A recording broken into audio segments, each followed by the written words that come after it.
नमस्कार। सुजस की खास कार्यक्रम सुर्खियों में राजस्थान में आप सभी का हार्दिक स्वागत है और मैं लीजा जुड़ी हूं आपके साथ। खबरों की शुरुआत करें उससे पहले एक नजर डालते हैं इस वक्त की हेडलाइंस पर। मुख्यमंत्री श्री भजनलाल शर्मा की पहल पर जयपुर में बनेंगे क्रिकेट स्टेडियम और ओलंपिक खेलों के सेंटर। राजस्थान रॉयल्स के साथ हुआ था 10,000 करोड़ का एमओयू। खेलों को बढ़ावा देने के लिए भजनलाल सरकार ने लिया बड़ा फैसला। अब स्कूलों को ग्रांट की जगह मिलेगी स्पोर्ट्स किट। जयपुर में शक्तिवंदन महोत्सव का हुआ समापन। स्वच्छता योद्धाओं की सैकड़ों बेटियों को लगाए गए सर्वाइकल कैंसर के टीके। भारत मंडपम की तर्ज पर जयपुर में जल्द बनेगा राजस्थान मंडपम। मुख्यमंत्री श्री भजनलाल शर्मा ने अधिकारियों के साथ की मीटिंग। चलिए अब बात करते हैं खबरों पर विस्तार से। राजस्थान के मुख्यमंत्री श्री भजनलाल शर्मा के नेतृत्व में शिक्षा और खेल को बढ़ावा देने के लिए एक ऐतिहासिक पहल की गई है, जिसे राजस्थान पत्रिका ने प्रमुखता से कवर किया है। दरअसल भजनलाल सरकार ने सरकारी स्कूलों में खेल सामग्री खरीद के लिए दी जाने वाली स्पोर्ट्स ग्रांट की जगह अब स्पोर्ट्स किट सीधे स्कूलों तक पहुंचाने का निर्णय लिया है, जिससे छात्रों को बेहतर खेल सुविधाएं उपलब्ध हो सकेंगी। इस योजना के तहत 22 करोड़ रुपए से ज्यादा की राशि स्वीकृत हो चुकी है और 22 मार्च 2025 तक सभी स्कूलों में इन किट्स की आपूर्ति पूरी कर दी जाएगी।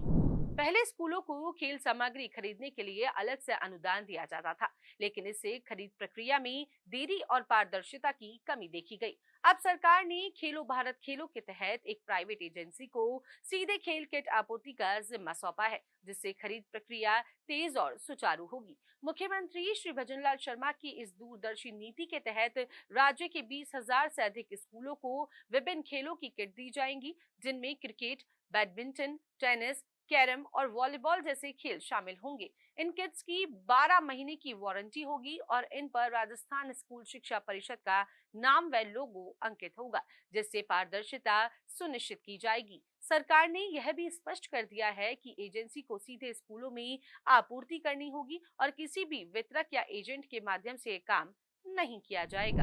आज के दैनिक भास्कर में चर्चा रही कि मुख्यमंत्री श्री भजनलाल शर्मा द्वारा किए गए शक्तिवंदन महोत्सव का समापन हो गया है, जिसमें महिला उत्थान की अनूठी मिसाल पेश की गई। अहिल्याबाई होलकर की 300वीं जयंती पर आयोजित इस महोत्सव में स्वच्छता योद्धाओं की बच्चियों को निशुल्क सर्वाइकल कैंसर का टीका लगाया गया। इसमें 435 बालिकाओं ने पंजीकरण करवाया और 3 दिनों में 301 को वैक्सीन लगाई गई, जबकि बाकी 134 को अस्पताल में वैक्सीन लगाई जाएगी। मुख्यमंत्री श्री भजनलाल शर्मा के प्रयासों से राजस्थान में कैंसर हारेगा भारत जीतेगा जैसे अभियान को मजबूती मिल रही है, जिससे बालिकाओं का स्वास्थ्य सुरक्षित होगा। इसके अलावा महिलाओं को आत्मनिर्भर बनाने और वोकल फॉर लोकल को बढ़ावा देने के लिए 300 स्टॉल्स और प्रदर्शनी आयोजित की गई, जहां हस्तशिल्प, वस्त्र, पर्यावरण संरक्षण, सौंदर्य और संस्कृति से जुड़े उत्पादों को प्रमोट किया गया। महोत्सव के अंतिम दिन महिलाओं ने 100 किलो फूलों से होली खेलकर इस उत्सव का यादगार समापन किया। भजनलाल सरकार के राइजिंग राजस्थान कार्यक्रम के तहत राजस्थान रॉयल्स ने 10,000 करोड़ रुपए के मेगा इन्वेस्टमेंट एमओयू पर हस्ताक्षर किए थे। इसके तहत अब 500 एकड़ भूमि पर आधुनिक स्पोर्ट्स कॉम्प्लेक्स और क्रिकेट स्टेडियम विकसित किया जाएगा। आज के दैनिक भास्कर ने खबर छापी है कि जयपुर विकास प्राधिकरण यानी कि जेडीए में इस परियोजना को लेकर आवश्यक प्रक्रियाएं पूरी की जा रही हैं और आम जनता से 15 दिनों के भीतर आपत्तियां मांगी गई हैं। इस भव्य परियोजना के तहत cricket stadium, Olympic sports centre, hotel, mall, hospital, school, college, convention centre और अत्याधुनिक मेडिकल रिसर्च फैसिलिटी बनाई जाएगी, जिससे न केवल खेलों को बढ़ावा मिलेगा बल्कि स्थानीय अर्थव्यवस्था और रोजगार के अवसरों में भी वृद्धि होगी।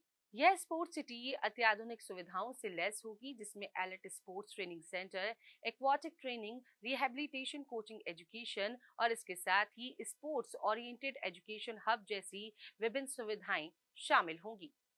मुख्यमंत्री श्री भजनलाल शर्मा की दूरदर्शिता और प्रभावी नीतियों के कारण राजस्थान अब सिर्फ पर्यटन और सांस्कृतिक धरोहरों का केंद्र नहीं बल्कि एक वैश्विक खेल हब के रूप में भी विकसित हो रहा है। उनकी सरकार खेलों को प्रोत्साहित करने और युवाओं को अंतर्राष्ट्रीय स्तर की सुविधाएं देने के लिए तेजी से फैसले ले रही है। यह परियोजना जयपुर को स्पोर्ट्स और एंटरटेनमेंट के वैश्विक नक्शे पर स्थापित करेगी और युवाओं को बेहतरीन खेल सुविधाएं उपलब्ध कराएगी। मुख्यमंत्री श्री भजनलाल शर्मा की दूरदर्शी सोच के चलते अब जयपुर में जल्द ही राजस्थान मंडपम के निर्माण का काम शुरू होगा। ये खबर आज के राष्ट्रदूत अखबार में छपी है। दरअसल नई दिल्ली में स्थित भव्य भारत मंडपम की तर्ज पर जयपुर में बनने वाला यह केंद्र राज्य की समृद्ध सांस्कृतिक विरासत, स्थापत्य कला और पारंपरिक धरोहर को भव्य रूप से प्रदर्शित करेगा। मुख्यमंत्री ने सोमवार को अधिकारियों के साथ बैठक कर निर्देश दिए कि यह मंडपम राजस्थान की हस्तशिल्प कला, लोक संगीत, नृत्य और पारंपरिक व्यंजनों का प्रमुख केंद्र बने, जिससे देश विदेश के पर्यटकों को राजस्थान की ऐतिहासिक और सांस्कृतिक विशेषताओं का अद्भुत अनुभव मिल सके। राजस्थान मंडपम सिर्फ संस्कृति और परंपरा का प्रदर्शन स्थल नहीं होगा, बल्कि यह राष्ट्रीय और अंतर्राष्ट्रीय प्रदर्शनियों, व्यापार मेलों, सम्मेलनों और अन्य महत्वपूर्ण आयोजनों का भी केंद्र बनेगा। इससे राज्य के हस्तशिल्प, कुटीर उद्योग और लोक कलाकारों को एक नया मंच मिलेगा, जिससे उनकी कला को वैश्विक स्तर पर पहचान मिलेगी। आज के दैनिक नवज्योति में राजस्थान दिवस को लेकर खबर छपी है। मुख्यमंत्री श्री भजनलाल शर्मा के नेतृत्व में इस साल चैत्र शुक्ल प्रतिपदा को राजस्थान दिवस को पूरे देश में भव्य तरीके से मनाने की तैयारी हो रही है।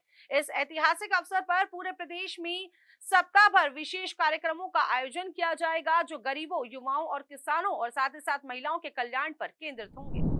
मुख्यमंत्री श्री भजनलाल शर्मा ने इस आयोजन को ऐतिहासिक बनाने के लिए सोमवार को अधिकारियों के साथ समीक्षा बैठक की और सभी विभागों को तैयारियों को अंतिम रूप देने के निर्देश दिए। इस अवसर पर निवेश उत्सव, सांस्कृतिक कार्यक्रमों के साथ साथ करीब 5,000 करोड़ रुपए के विकास कार्यों का लोकार्पण और शिलान्यास किया जाएगा, जिससे प्रदेश में रोजगार और बुनियादी ढांचे को और मजबूती मिलेगी। इस मौके पर रोजगार उत्सव भी आयोजित किया जाएगा, जिसमें सरकारी नौकरियों के नियुक्ति पत्र प्रदान किए जाएंगे। साथ ही जिला स्तर पर रोजगार मेलों का भी आयोजन होगा, जिससे युवाओं को रोजगार के नए अवसर मिलेंगे। सुर्खियों में राजस्थान में आज के लिए फिलहाल इतना ही। कल फिर मिलेंगे नई खबरों और जानकारियों के साथ। ऐसी और खबरें देखने के लिए हमारे चैनल को लाइक करें, सब्सक्राइब करें और शेयर करना बिल्कुल ना भूलें। तब तक के लिए नमस्कार।